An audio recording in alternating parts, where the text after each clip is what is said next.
Bismillahirrahmanirrahim. Alhamdulillahit tawwab musabbibil asbab wa mufattihil abwab al-mubashshiri li'ibadihi jazilas thawab al-munziri alaihim shadidal iqab. Ashhadu an la ilaha illallah wahdahu la syarika lahul wahhab wa ashhadu anna sayyidana Muhammadan abduhu wa rasuluhul abwab.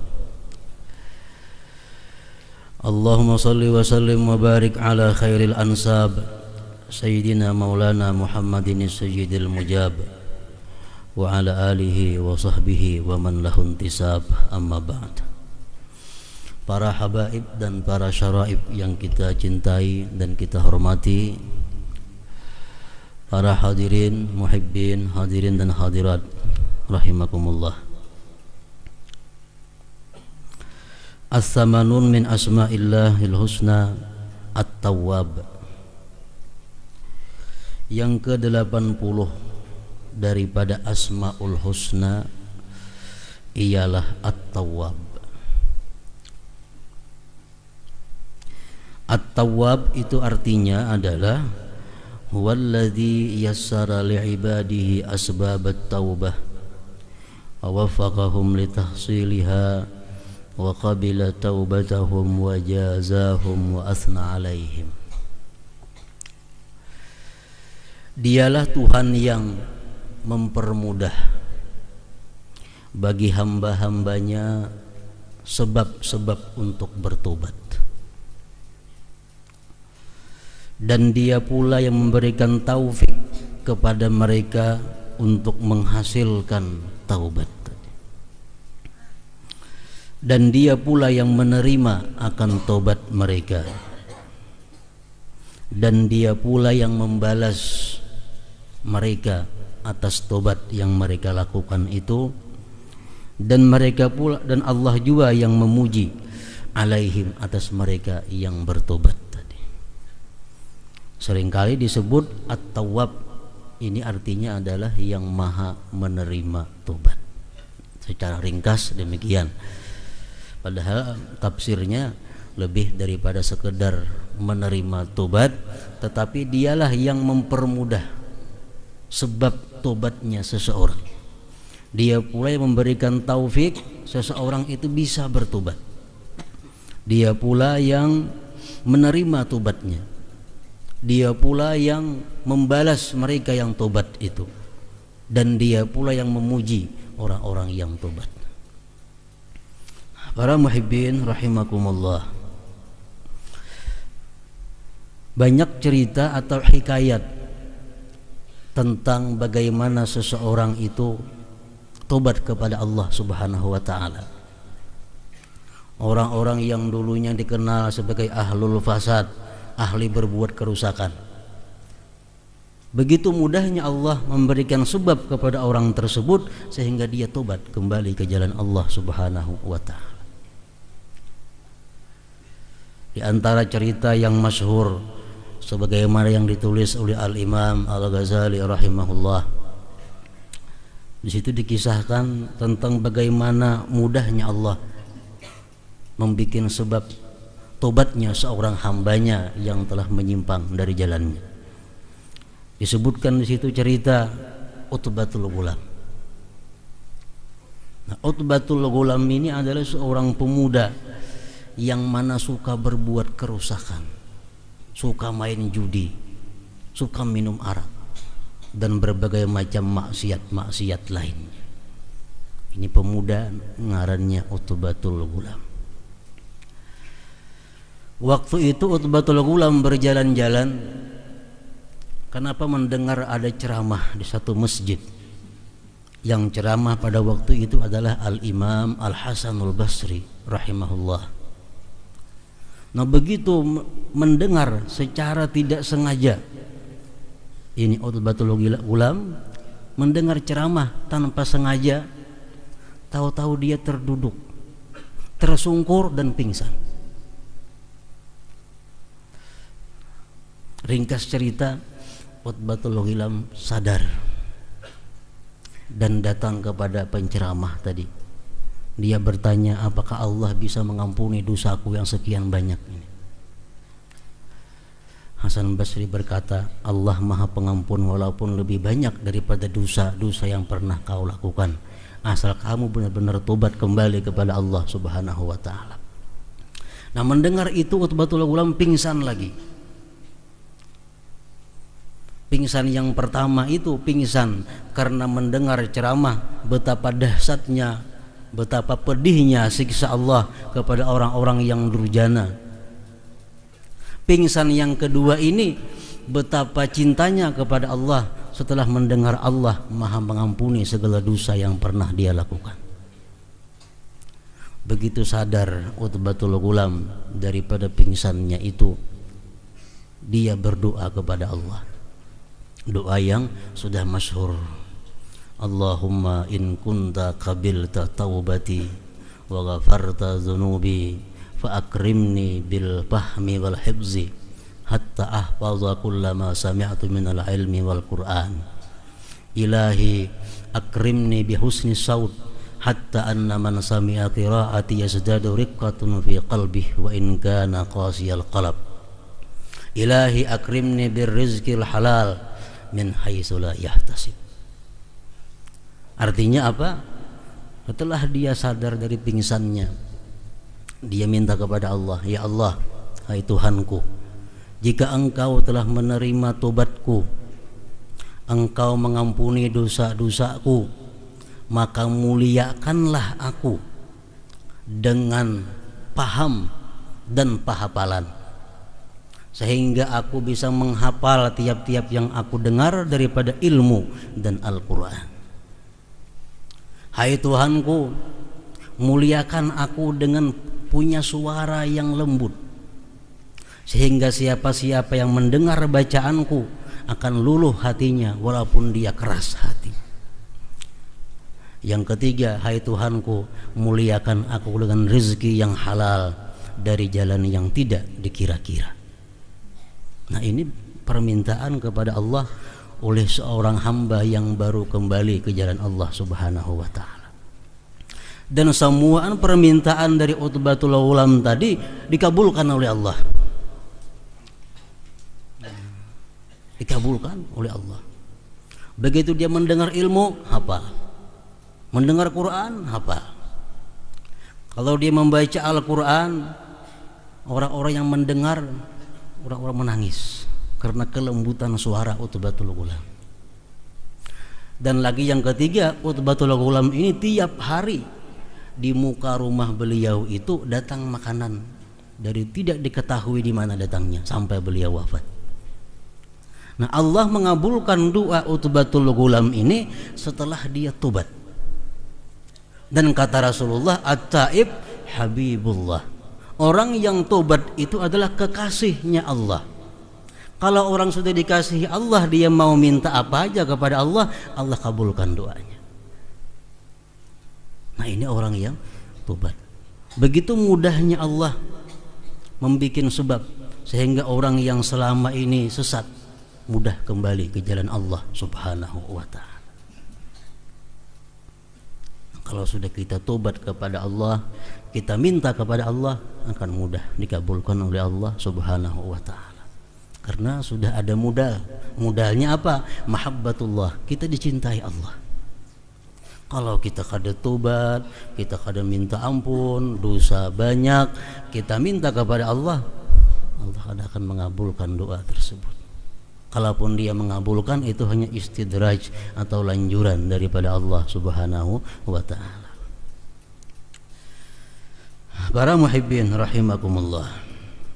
Jadi ini dibikin satu kebiasaan bahwa setiap kita hendak minta kepada Allah, hendaknya dahulu kita tobat, hendaknya kita istighfar. Nah, setelah itu ayo minta kepada Allah Subhanahu wa ta'ala.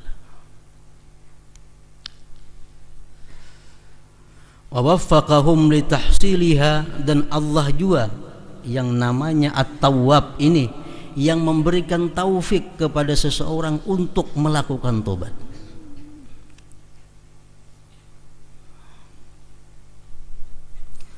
Dalam Al-Quran firman Allah subhanahu wa ta'ala, fatalaqqa Adamu min rabbih kalimatin fataba alaih innahu huwat tawwabur rahim. Nabi Adam setelah beliau diturunkan ke tempat yang disebut dengan dunia ini, diriwayatkan Nabi Adam berpuluh-puluh tahun beliau tidak berani memandang langit. Sampai ada perkataan para ulama mengatakan, andai kata air mata seluruh manusia ini dikumpulkan, maka lebih banyak air mata yang pernah tumpah dari Nabi Daud alaihi salam. Andai kata air mata manusia dikumpulkan dan air mata Nabi Daud, lebih banyak air mata Adam lagi, karena menangisi, menyesali atas peristiwa yang terjadi pada diri beliau. Nah, akhirnya apa? Akhirnya Allah subhanahu wa ta'ala memberikan ilham, memberikan petunjuk kepada Nabi Adam untuk mengucap beberapa kalimat. Setelah Nabi Adam dapat petunjuk dari Allah mengucap beberapa kalimat itu, fataba alaih, Allah terima tobatnya Nabi Adam. Innahu huwat tawwab, Allah itu maha penerima tobat, ar-rahim, maha kasih sayang. Kalimat apa yang diberikan ilham oleh Allah kepada Nabi Adam itu? Menurut sebagian ulama kalimat ialah Rabbana zalamna anfusana wa illam taghfir lana wa tarhamna lanakunanna minal khasirin. Nah, itu kalimatnya. Rabbana zalamna anfusana, hai Tuhan kami telah menzalim diri kami sendiri. Wa illam taghfir lana, jikalau engkau tidak mengampuni kami, wa tarhamna, engkau tidak sayang kepada kami, lanakunanna minal khasirin, niscaya kami tergolong orang-orang yang rugi. Nah, inilah kalimat yang Allah berikan kepada Nabi Adam untuk mengucapkan kalimat itu. Nabi Adam mengucapkan kalimat tadi, fataba alaih, Allah ampuni, Allah terima tobat Nabi Adam. Nah, para muhibbin rahimakumullah,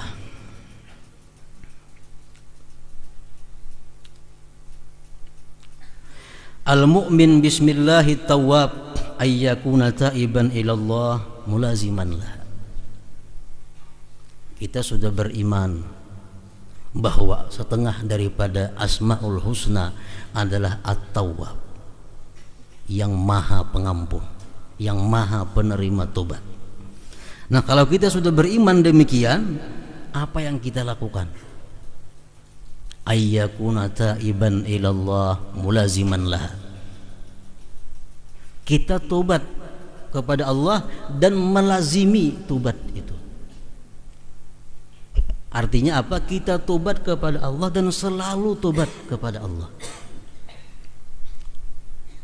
Rasulullah sallallahu alaihi wasallam dalam sebuah hadis riwayat Muslim mengatakan, ya ayyuhan nas tubu ilallah wastaghfiruh fa inni atubu fil yaum mi'ata marrah. Ujar Nabi kita, wahai manusia, tobatlah kepada Allah, minta ampunlah kepada Allah.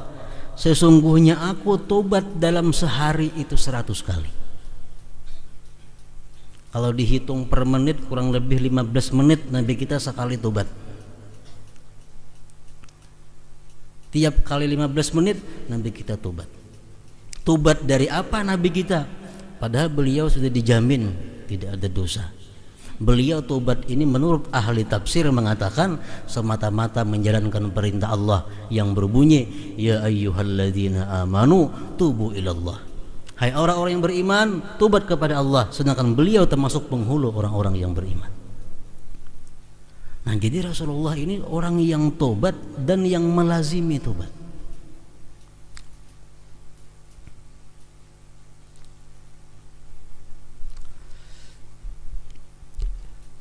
Para muhibbin rahimakumullah, kayak apa, bagaimana tobat ini?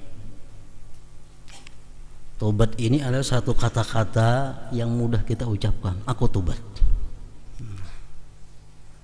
Kadang-kadang tak makan sesuatu nang kada baik garing aku tobat, salah maknanya. Tobat ini adalah terdiri daripada 3 perkara. Nah, bila 3 perkara ini kita lakukan, ngarannya kita tobat. Bila salah satu nang 3 ini kadada, ngarannya kada tobat. Nah, pertama, terdiri tobat itu daripada ilmu. Yang kedua, tobat itu terdiri dari keadaan atau perasaan. Yang ketiga, tobat terdiri daripada amal perbuatan. Bila 3 ini kita lakukan, berarti kita tobat kepada Allah Subhanahu wa ta'ala. Nah, yang pertama ilmu, pengetahuan. Pengetahuan tentang apa? Pengetahuan tentang dosa. Kita mengetahui bahwa satu dosa itu mendatangkan murka Allah Subhanahu wa ta'ala. Ini satu dosa mendatangkan murka Allah. Dosa menjauhkan kita daripada surga. Dosa mendekatkan kita daripada neraka. Dosa yang kita lakukan ini membuat sedihnya baginda Rasul sallallahu alaihi wasallam. Dosa yang kita lakukan membuat sedih kedua orang tua kita yang ada dalam kubur. Dosa yang kita lakukan bisa mempersempit rezeki, mendatangkan duka cita dan macam-macam akibat dosa. Nah, sesudah kita mengetahui bahayanya dosa ini, baik melalui buku, baik melalui mendengar ceramah-ceramah, itu dosa beratnya. Nah, otomatis timbul dalam hati kita satu perasaan. Perasaan apa? Perasaan sedih. Oh, sedihnya aku pernah melakukan ini, bahayanya besar. Sedihnya aku pernah minum arak. Sedihnya aku pernah berjudi. Sedihnya aku pernah berzina. Sedihnya aku pernah membunuhi orang. Sedihnya aku pernah menipu orang. Bahayanya aku pernah berbuat macam-macam. Nah, dari situ timbul segala macam dosa yang kita lakukan, timbul dalam rekaman kita. Sedih kita dan menyesal. Dan di situ ada satu perasaan kita apa? Berjanji kada akan mengulang lagi hal-hal yang demikian itu. Nah, ini ngarannya keadaan. Setelah keadaan ini timbul apa yang ketiga? Perbuatan. Dulu aku pernah menipu orang 10.000 rupiah, sekarang aku menyesal, tobat, kada mau ulang lagi. Perbuatannya apa? Mengembalikan duit 10.000 kepada yang punya. Kalau kada ada duitnya, minta halal, minta maaf kepada yang empunnya duit. Dulu aku pernah menggibah orang, pernah aku memfitnah orang, bahayanya kayak ini, aku tobat, aku menyesal, kada akan mau ulang lagi. Nah, amal perbuatannya apa? Mendatangi orang tersebut, minta ampun, minta maaf, minta ridha. Nah, 3 macam inilah tobat. Ada dasarnya ilmu dahulu, ada perasaannya, dan ada perbuatannya. Bila 3 itu kita lakukan, kayak apapun ganalnya dosa kita diampuni oleh Allah Subhanahu wa ta'ala.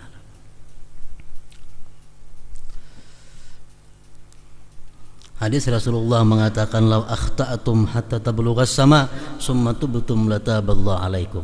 Andai kata kamu berbuat kesalahan dosa sepenuh langit, yang seduniaan nih sampai ke langit, dosa kita seekong aja. Summa tubtum, kemudian kamu tobat.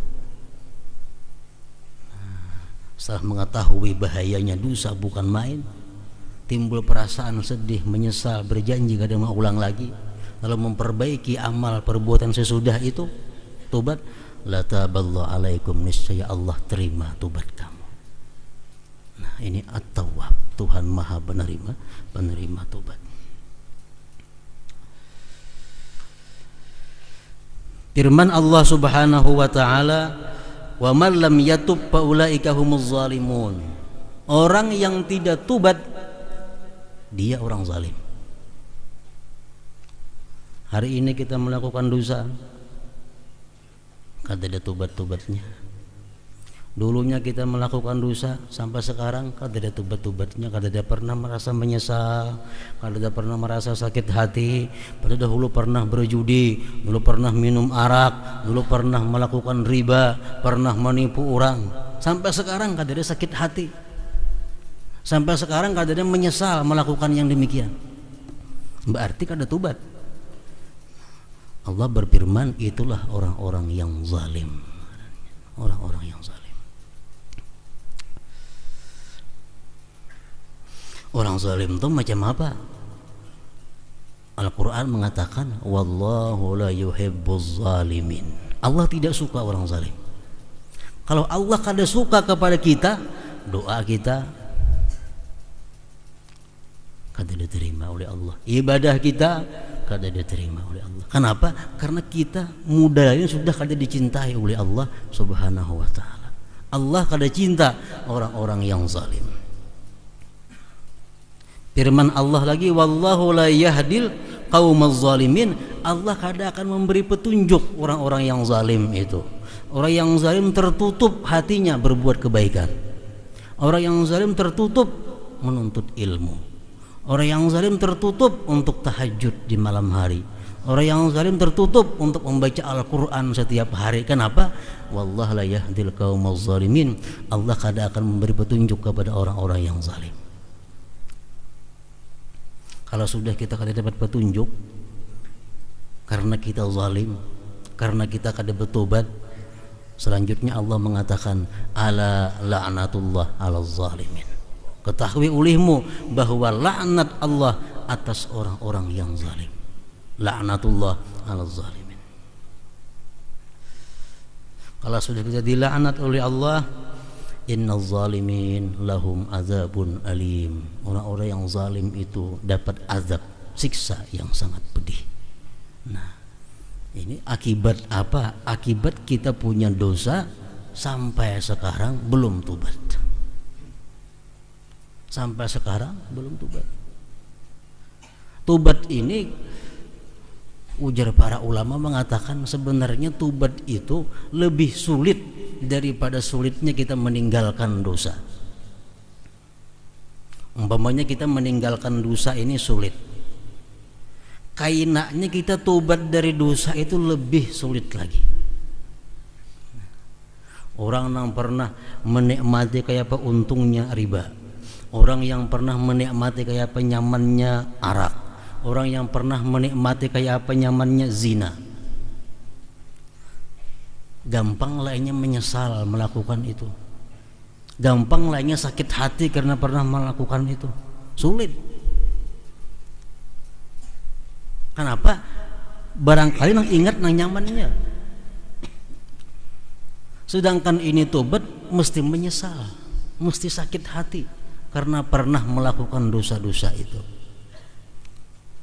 Dan setiap dosa yang sudah puluhan tahun kita lakukan, begitu kita ingat dan ada kenikmatan dalam mengingat itu, jadi dosa lagi.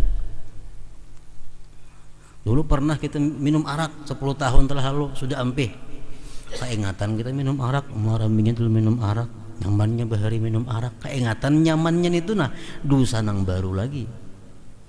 Nah, jadi meninggalkan satu dosa itu kalau sulit, lebih sulit lagi untuk tobat itu.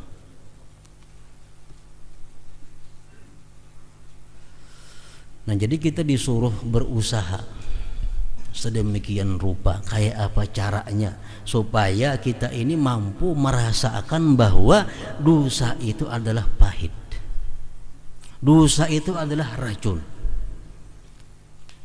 Nah, dengan jalan tafakur, dengan jalan berkawan orang-orang saleh, dengan jalan ke pengajian, mendengar ilmu-ilmu yang bermanfaat, bisa didapatkan nanti perasaan bahwa dosa itu adalah pahit, dosa itu adalah racun yang membahayakan. Nah, para muhibbin rahimakumullah, itu yang pertama. Yang pertama di antara keimanan kita kepada At-Tawwab ini adalah kita melazimi tobat. Dan tobat ini kalau kita kada berdosa, tobat ini raf'ul derajat, mengangkat derajat. Umpamanya kita bisukan tadi, nah sampai kemarian diingat-ingat asa kada ada berdosa. Soalnya napa? Mbak subuh kuring bangun jam 5:30 kamarian. Adalah dosa. Kan ada berdosa. Jadi dosa apa? Ada hari kada sing dosaan orang kuring seharianan. Nah, tobatnya bukan menghapus dosa, meninggikan derajatnya. Makanya Nabi kita tiap 15 menit naik derajatnya. 15 menit naik derajatnya. Kenapa? Karena selalu tobat kepada Allah Subhanahu wa taala. Nah, yang pertama, membiasakan tobat. Kita pernah menyambat orang ampih. Bapak nyambati orang. Napa untungnya gibah? Untungnya gibah itu napa? Kalau ada untungnya, ruginya banyak. Apalagi memfitnah orang. Apa untungnya? Orang yang menipu orang lawan duit tuh ada untungnya, duit dapat. Barang di dunia ada untungnya. Orang jadi maling, mencuntan 10 juta, dalam dunia mah bisa 10 juta. Kalau gibah apa untungnya? Nyambeti orang menerutut untung apa untungnya? Nah, sekarang tobat kepada Allah Subhanahu wa taala. Berjanji dalam hati kada mau ulangi lagi menggibah orang. Kada mau ulang lagi. Nah, ini tobat ngarannya. Jadi isuk kena seharian hendak menggibah orang. Amunnya ada kada sadar tersambat orang. Nah, minta ampun kepada Allah, kembali kepada Allah Subhanahu wa taala. Nah, kemudian yang kedua, keimanan kita kepada At-Tawwab ini adalah wa ayyaqbala ma'adiral mujrimin min ra'ayahu wa asdiqaihi wa ma'arifihi wa muamilihi, bahwa dia menerima keuzuran, menerima permintaan maaf daripada orang-orang yang berbuat jahat kepadanya, baik itu rakyatnya, baik itu kawannya, baik itu kenalannya, baik itu orang yang bekerja sama dengannya. Memaafkan. Nah, memaafkan orang-orang yang berbuat aniaya kepadanya. Allah menerima orang yang minta ampun kepada Allah. Kenapa kita hambanya kada menerima orang yang minta ampun kepada kita? Nah, di sini logikanya Allah yang menciptakan, yang punya segala-galanya, memaafi orang yang minta ampun kepadanya. Kenapa kita kada memaafi?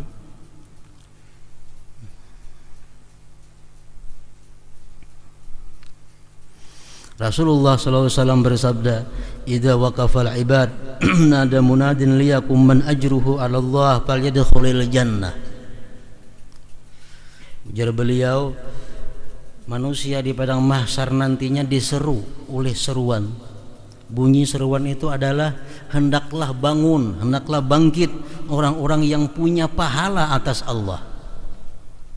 Sahabat bertanya, wahai Rasulullah, siapa itu orang-orang yang punya pahala atas Allah?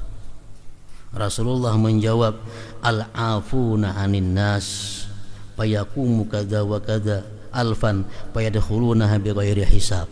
Itulah jar Nabi orang-orang yang memaafkan manusia. Orang-orang yang memaafkan manusia. Dia bangkit beberapa ribu orang dan dia masuk surga bighairi hisab, tanpa dihisab oleh Allah Subhanahu wa taala. Nah, ini pemaaf. Memaafkan orang yang pernah menganiaya terhadap kita, yang pernah baik menganiaya harta, pribadi, menggibah kita, memfitnah kita, kita maafkan. Kita kadang maafkan apa untungnya? Kita kadang maafkan apa untungnya? Ada untungnya. Bahkan menjadi masalah, hati kada nyaman aja, dendam berpuluh-puluh tahun sudah berhari hualnya masih dendam aja.